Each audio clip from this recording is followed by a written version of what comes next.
உற்சவம்.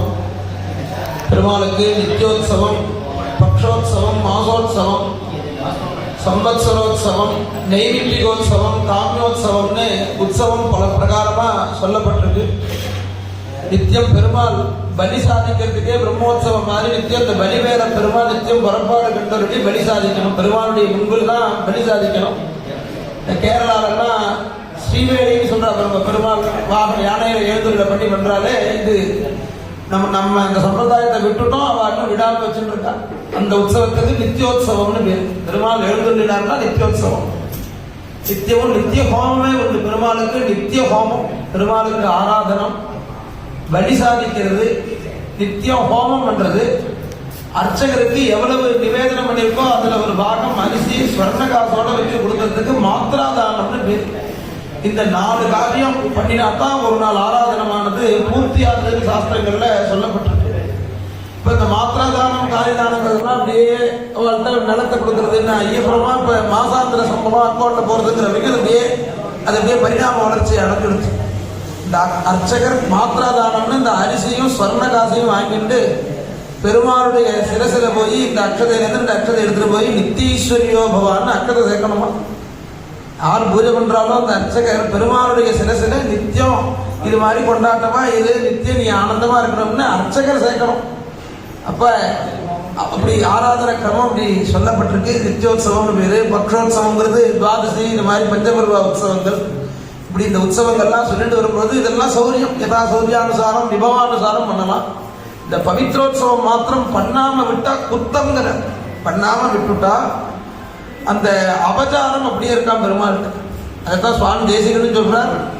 அகிருத்தியானாஞ்ச கரணம், செய்யக்கூடாதுன்னதை பண்றோம், செய்யணும்னு சொன்னதை விடுறோம்.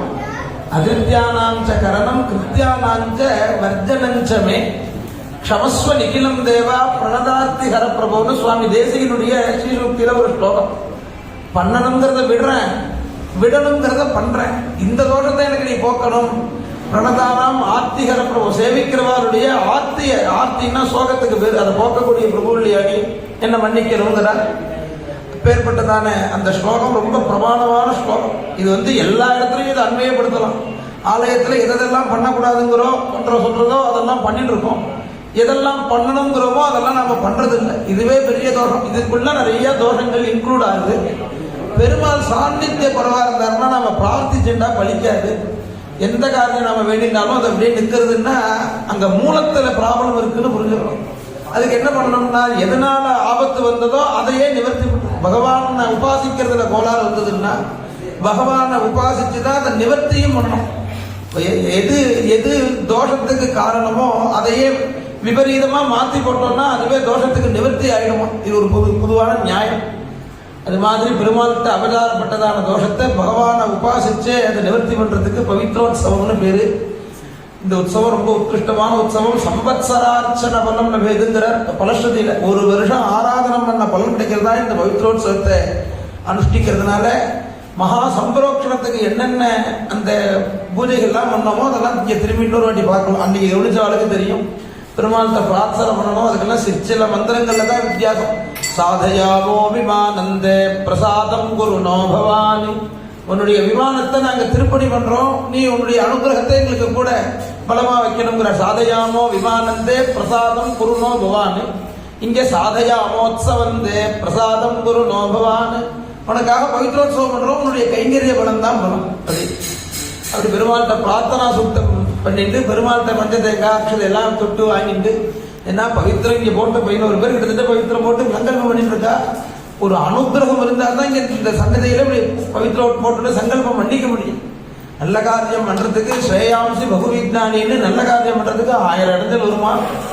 அந்த இடைஞ்சல் நீக்கி நீங்க அத்தனை சிரமத்தை தாண்டி தான் இந்த இடத்துல ஒரு சீட்டு கொடுத்து நீங்க சொந்தமா பெருமாளுக்கு கைங்கரியம் பண்ணும்படியான ஒரு பாக்கியத்தை ஸ்ரீனிவாசன் கொடுத்துருக்காங்க பொழுது அந்த பவித்திரத்தெல்லாம் பெருமாள்கிட்ட வச்சுட்டு எந்த விதமும் வரக்கூடாது. இவ உத்தரோத்தரமா வருஷா வருஷம் எந்தை தந்தை மூத்த பங்கராய ஆழ்வாருடைய பாரம்பரியமா இந்த கைங்கரிய பாக்கியம் கிடைக்கணும்னு இப்படி பிரார்த்திச்சுட்டு சங்கல்பம் திரிவார நட்சத்திரங்கள்லாம் சுவாமிகிட்ட சொல்லி பொதுவாக சமக்கிரமா என்னென்ன அபச்சாரப்பட்டோமோ அதை நிவர்த்தி ஆகிறதுக்கும் என்னென்ன உபச்சாரம் பண்ணாம தவிர விட்டிருந்தா அதை நிவர்த்தி ஆகிறதுக்கும் மந்திரலோகம், தந்திரலோகம், திரவியலோகம், கிரியாலோகம், நியம லோபம், கால லோபம், ஸ்ரத்தா லோபம், பல லோபம்.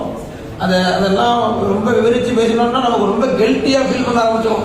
இப்படி நம்ம ஏமாந்து விட்டோமேனு தோண ஆரம்பிச்சிருமா. அதெல்லாம் பெருமாள்கிட்ட இந்த அவதாரங்கள்லாம் இருந்தால் பிரபு உன்னுடைய கருணையினால நிவர்த்தியாகணும்னு. அஜ்ஞானினா மயாதோஷான் அசேஷான் விகிதான் ஹரேகே க்ஷமஸ்வத்வம் சேஷசைல சிகாமனே. புருஷோத்தமன்னா என்ன அர்த்தம்னா உடனே மன்னிக்கிற குணம் இருக்கிறவன் யாரோ அவன் தான் புருஷோத்தமன். நீ புருஷோத்தமன் இல்லையாங்கிறார் ஸ்ரீனிவாசன். அப்படின்னா என்ன அர்த்தம்னா நாங்க பண்ணிட்டே தான் இருப்போம். அந்த ஈரகையோட வருவோங்கிற ஆண்டாள் சாதிக்கிறது ஆத்ராபராதினி ஜனே ஜபிரக்ஷனார்த்தம். கோதாசுதியில ஆத்ராபராதினிங்கிற ஆத்திரம்னா என்னன்னா அந்த தப்பு பண்ண கை காயத்துக்கு முன்னாடி வரலாம் சுவாமிகிட்ட. நான் தப்பு பண்ணி அந்த தப்பு மறைஞ்சு இப்போ ஆத்திர குழந்தை வாக்கில் உடச்சுன்னா கொஞ்சம் நேரம் சொல்லாது. அப்புறமா அது ஒரு வாகா ஆனதுக்கு அப்புறமா நான் தான் உடச்சேக்கும். அப்படி இல்லையா, உடச்ச பாட்டில் கையில வச்சுட்டு நான் தான் உடச்சேன்னு உரமா நமக்கு அந்த தப்புல இருக்கிற அபிமானத்தினால ஆத்ராபராதினி நீ மட்டும் பக்கத்துல இல்லைன்னா பாவியனுடைய கதி என்னங்கிறார் சுவாமி தேசிகன் கோதாஸ்துதியில. பெரிய பிராட்டி ஒரு பக்கமும் கோதையாகிற நீ ஒரு பக்கமும் இல்லைன்னா பாவிகள்லாம் நேரம் பொசுங்கி போயிருக்க மாட்டாளாங்க. அப்படின்னா அப்பேற்பட்ட அவதாரங்கள்லாம் க்ஷமிக்கிற பிரபு ஸ்ரீனிவாசன் அவர்கிட்ட சங்கல்பம் பண்ணி ஆச்சாரியவர்ணம் வாங்கிட்டு விதிவத்தா புண்ணியாவாதனம் பண்ணி அந்த பிரதிசரத்துல ஆதிசேஷன் ஆவாகனம் பண்ணி அதற்கான சூக்தங்கள்லாம் ஜெபம் பண்ணிருக்கோம். ரக்ஷாபந்தனம், அதுக்கப்புறமா பஞ்சகவி. இந்த பவித்திரமே சுத்திக்காக அந்த பவித்திரத்தை சுத்தி பண்றதுக்குன்னு சில சுத்தி கருமாக்கள். அதுக்கு புண்ணியாவாதனம் ஒன்றும், வாஸ்து சாந்தின்னு அக்னி மூலமா சுத்தி பண்றது ஒன்றும், பஞ்சகவியம்னு பசுமாட்டேர்ந்து வந்ததான 5 வஸ்துக்களை சம்மேளனம் பண்றதுக்கு. இதெல்லாம் ஒரு தேவதை.